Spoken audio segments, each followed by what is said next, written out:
Hello everybody, my name is Jeans. Welcome to my channel. Here I scour the internet for ESO content so you don't have to. I want to start this episode of ESO Weekly News with some housekeeping announcements.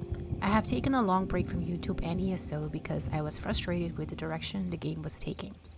I made a separate video about this. I will link it here for you guys if you want to go check it out. I was supposed to post this episode last week, but I was waiting on ZOS to release the global reveal date, so I would have a little more to talk about this episode. With that being said, I am excited to see what ESO and ZOS have in store for 2023 and beyond, so let's get right to it. In mid-December, we got a letter from ZOS's studio director Matt Firor called ESO's 2022 Retrospective and the Future. Most of us can agree that the second half of 2022 was a disaster for ESO. We, the players, were the ones that paid the ultimate price for the game's decline, with players leaving and subpar content. But in this episode, I don't want to look back too much, but focus instead on the future. ESO looking forward. The big news for 2023 is that based in significant part on players' feedback, we are now at the point where we are reassessing the balance of handcrafted, one-and-done storytelling content versus repeatable activities. ZOS is aware that many players would like more repeatable content that can be enjoyed for years, instead of playthrough once and done. And what players have been asking for a long time, the introduction of some new form of gameplay.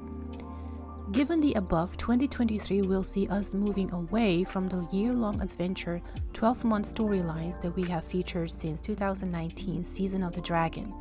The breakdown they gave us for the next year will see no change in the first 6 months. It is not till the second half of 2023 that we will see any difference in direction, starting with Dungeon DLC in Q1, full feature chapter in June.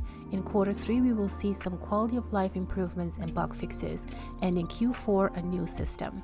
Spellcrafting maybe? We have many in the community thinking and hoping it is. We will have to wait for their global reveal event to know more, but in the meantime, speculate away. Matt also talks about server updates that have no updates since I last talked about it in episode 5. Lastly, we will get an in-person gathering somewhere in the US this year in spring, which I really would like to attend depending where in the US it takes place. In December, we also got a forum post from Brian Wheeler, PvP and combat lead at ZOS, called ESO Developer Deep Dive Core Combat Values. Core values are traits or qualities that represent an individual's or an organization's highest priorities, deeply held beliefs, and core fundamental driving forces. They are the heart of what your organization and its employees stand for in the world. The first thing they mentioned is the combat Q&A that was promised back in August, but never materialized. I talked about that in episode 2. I highly doubt this Q&A is happening, so this blog post is probably all we are getting. But these are the 4 core values Brian mentioned and what their focus is going forward. Play the way you want, active combat, mastery, Elder Scrolls inspired. You will find a link in the description box below if you want to go through these in more detail. We got a date for the much-awaited global reveal event. It will be taking place on January 25th at 3 p.m. Eastern Standard Time on the official Bethesda Twitch channel. Starting with a developer direct at 3 p.m. and at 3:45 p.m. the global reveal event. During this event, we should hear more about the future of ESO. Maybe we will get some info about their Q4 plans. I am most excited about what this new gameplay feature will be. Ahead of this global event, some content creators have received a letter from ZOS. Proxy. The tide of fate swirls around you with glorious fury, and has chosen you to serve as its surrogate in a crisis most perilous. The future of at least 2 worlds hang in the balance. Your talent for changing destiny has been noticed, hence the reason for this letter. Many paths lead forward, but only one ends with the survival of Nern. At this particular moment, in this specific instance, you must be the thread that keeps reality itself from unraveling. I shall summon you as soon as the inescapable fortune of consequence show me where we are needed most. Liramil the Wise. Ninetail Fox has found this additional secret message on the parchment.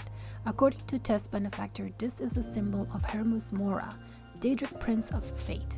What does this all mean? Can't wait to find out. Be sure to tune in for that global reveal event. Arttea made a very interesting and well-researched deep dive on the state of Tales of Tribute. My personal experience with Tot is that I never even made it past the tutorial. I didn't bother to learn it. One thing I said before and I will say again, the in-game tutorial needs some rework. I had to look up guides and how-tos, and considering how I didn't bother to finish the tutorial, those didn't help much. I understand it is a great source of transmute crystals for those that don't want to venture into PvP. But being a PvPer myself, I have no need to play Tot for the transmute crystals. I did watch some ESO streamers play this game, and what I heard often was the aspect of luck in Tot. The other issue I have with Tot is that no one wanted this. On the long list of activities the ESO community has been hammering on for years, a card game was never mentioned. It showed to me at least that ZOS does not really have a finger on the pulse of their own community. And now for some tidbit news. Giondrio is working on a new project, a Dwarven Sphere. He also streams on Twitch, so go check him out over there. I made a short of the Golden and Luxury. Would you guys rather have it in video or short format, or keep doing both? Let me know what you guys think. We are getting a new morphing event collectible, the Passion Dancer Blossom Pet. We are going to need 3 unique fragments, a chartreuse lily petal, an enchanted silver flute, and a mystical sheet music. These fragments will be available during in-game events. No event calendar has been published yet. I will post it as soon as one is available. For this week's tip for new players, I'm gonna lead you to another content creator's work. If you are thinking about starting this game in 2023, Lucky Ghost made a 3-hour-long complete guide to ESO. I don't think I can make a better weekly tip for new players than that. Go check it out.